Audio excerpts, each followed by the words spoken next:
इंदु प्रजापति और ये है हमारी चाची और हम लोग एक प्यारा सा गीत सुनाने जा रहे हैं। आप लोग को जैसा भी लगे कमेंट बॉक्स में जरूर बताइएगा।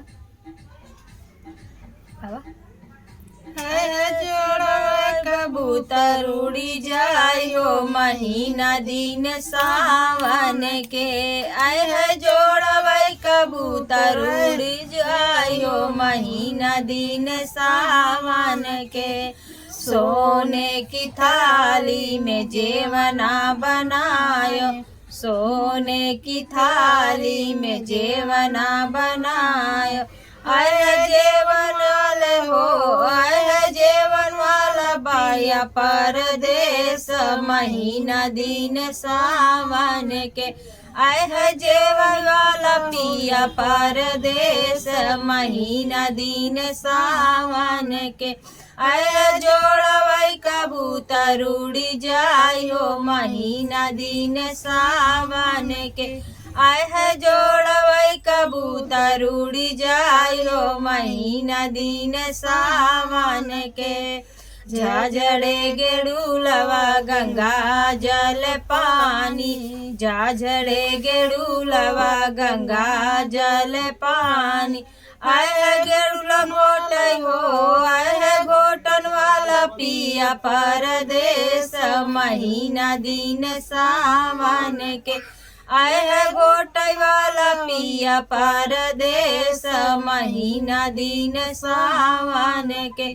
आए है जोड़वा कबूतर उड़ जायो महीना दिन सावन के। आए है जोड़वै कबूतर उड़ जायो महीना दिन सावन के। लवंगा हिलाचिया बीरा जोराए, लवंगा हिलाची रस बीरा जोराए। आए है कुचल वाले हो, आए है कुचल वाला पिया परदेश महीना दिन सावन के।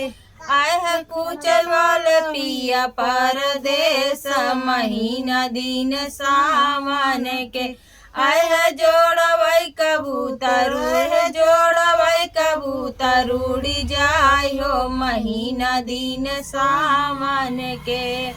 फूला ही चुनी जन से जा लगाए, फूला ही चुनी चुनी से जा लगाए।